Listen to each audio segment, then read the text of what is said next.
ایک یہودی کو رسول خدا صلی اللہ علیہ وآلہ وسلم سے چند دینار قرض واپس لینا تھا۔ ایک دن آپ راستے میں جا رہے تھے کہ وہ یہودی آپ کے پاس آیا اور اس نے کہا کہ جب تک آپ میرا قرض ادا نہیں کریں گے اس وقت تک میں آپ کو یہاں سے نہیں جانے دوں گا۔ نبی اکرم صلی اللہ علیہ وآلہ وسلم نے فرمایا، اس وقت ادائیگی کے لیے میرے پاس کچھ بھی نہیں ہے۔ یہودی نے کہا، جب تک آپ میرا قرض واپس نہیں دیں گے میں بھی آپ کو یہاں سے جانے نہیں دوں گا۔ آپ نے فرمایا، اگر یہ بات ہے تو میں تیرے ساتھ یہیں بیٹھ جاتا ہوں۔ یہ کہہ کر آپ صلی اللہ علیہ وآلہ وسلم اس کے ساتھ بیٹھ گئے۔ جیسے جیسے وقت گزرتا گیا آپ کے صحابہ وہاں جمع ہوتے گئے۔ جب صحابہ نے یہودی کی یہ جسارت دیکھی تو انہوں نے اس کو سزا دینے کا ارادہ کیا۔ آپ نے انہیں ہر طرح کی تادیبی کارروائی سے روک دیا اور فرمایا کہ تم دور چلے جاؤ۔ صحابہ دور چلے گئے۔ سورج لمحہ بلمحہ گرم ہو رہا تھا اور اس کی تپش سے آپ کو اذیت پہنچ رہی تھی، یہاں تک کہ آپ کے چہرے اطہر سے پسینہ بہنے لگا۔ اس کے باوجود آپ نے کسی طرح کے غصے کا اظہار نہیں کیا اور کوئی سخت جملہ بھی نہیں کہا۔ آپ سارا دن وہیں بیٹھے رہے اور ظہر، عصر اور مغرب و عشاء کی نمازیں بھی وہیں پر پڑھی۔ پھر رات چھا گئی، آپ نے رات بھی وہیں پر گزار دی اور فجر کی نماز بھی وہیں پر پڑھی۔ صحابہ یہودی کو ڈرانے دھمکانے لگے۔ آپ نے فرمایا، تم اس سے یہ کیسا سلوک کر رہے ہو؟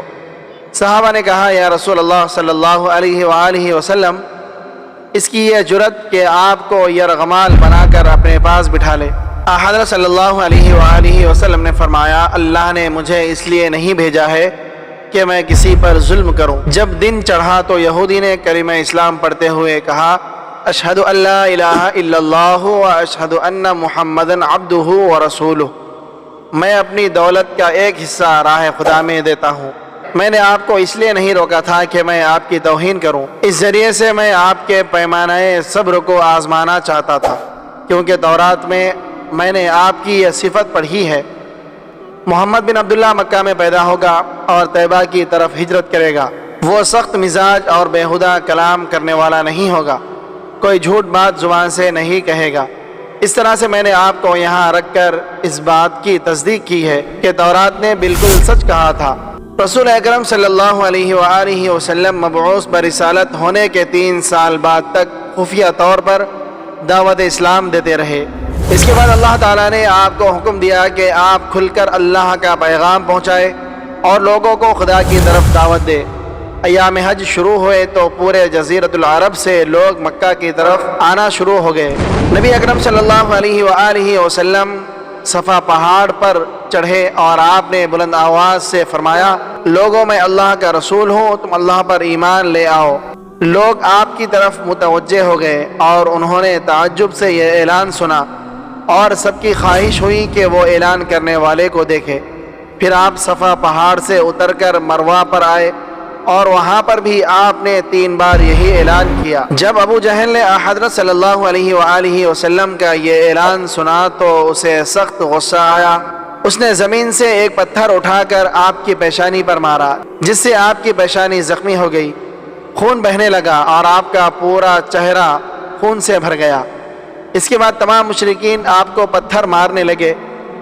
نبی اکرم صلی اللہ علیہ وآلہ وسلم مجبور ہو کر ابو قبیس پہاڑ پر چڑھ گئے اور ایک چٹان کے پیچھے جا کر چھپ گئے۔ مشرکین نے بھی آپ کا تعاقب کیا لیکن آپ انہیں کہیں دکھائی نہیں دیے۔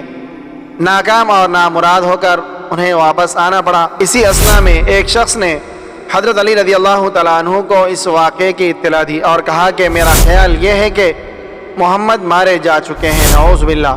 یہ سن کر حضرت علی رضی اللہ تعالیٰ عنہ کو شدید دکھ ہوا اور آپ ام المؤمنین حضرت خدیجۃ الکبریٰ رضی اللہ تعالیٰ عنہا کے پاس آئے اور ان سے کہا، میں نے سنا ہے کہ مشرکین نے رسول خدا صلی اللہ علیہ وآلہ وسلم پر سنگ باری کی ہے اور بعض لوگوں کا یہ گمان ہے کہ نبی اکرم صلی اللہ علیہ وسلم شہید ہو گئے ہیں۔ حضرت خدیجہ رو رو کر فریاد کر رہی تھی، کوئی ہے جو نبی کی مجھے خبر دے، کیا کسی نے انہیں دیکھا ہے جو مجھے ان کے متعلق بتلائے۔ اس وقت جبرائیل علیہ السلام رسول خدا صلی اللہ علیہ وآلہ وسلم پر نازل ہوئے۔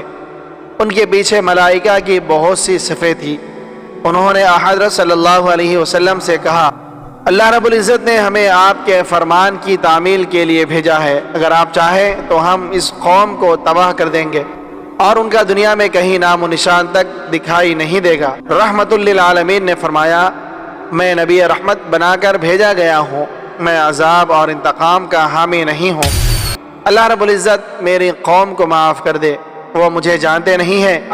جبرائیل علیہ السلام نے حضرت صلی اللہ علیہ وسلم سے کہا، خدیجہ رضی اللہ تعالی عنہ آپ کو تلاش کر رہی ہیں۔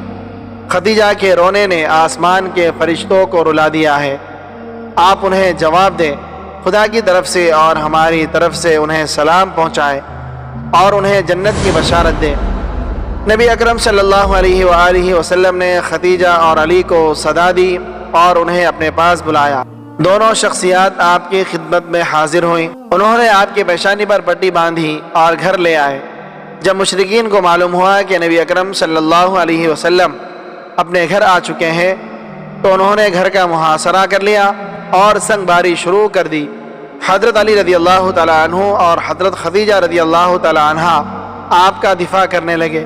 جب سنگ باری میں معمولی سا وقفہ ہوا تو حضرت خدیجہ رضی اللہ تعالیٰ عنہ گھر سے نکلی اور انہوں نے چیخ کر کہا، فرزندان قریش، کیا تم سے حیا رخصت ہو گئی ہے؟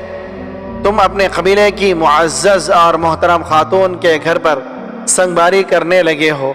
اگر تمہیں خدا کا خوف نہیں ہے تو دوسرے لوگوں کو اپنے اوپر ہنسنے کا موقع نہ دو اور اپنے لیے ہمیشہ کی ذلت اور بدنامی نہ خریدو۔ جب مشرکین نے حضرت خدیجہ رضی اللہ تعالیٰ عنہ کی گفتگو سنی تو ندامت کے مارے ان کے سر جھکے اور وہ شرمندہ ہو کر اپنے گھروں کو چلے گئے۔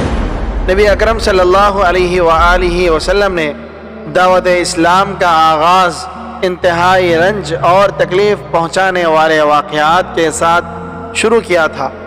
آپ پر کروڑوں سلام ہو، آپ نے لوگوں کو گمراہی اور ضلالت سے بچانے کے لیے قدم قدم پر تکالیف اٹھائی ہیں۔ اپنی دعاؤں میں یاد رکھیے گا، زندگی رہی تو اگلی بار ایک اور ویڈیو لے کر آپ کی خدمت میں حاضر ہوں گا۔ تب تک کے لیے خدا حافظ۔ اللہ پاک آپ سب کا حافظ و نگہبان۔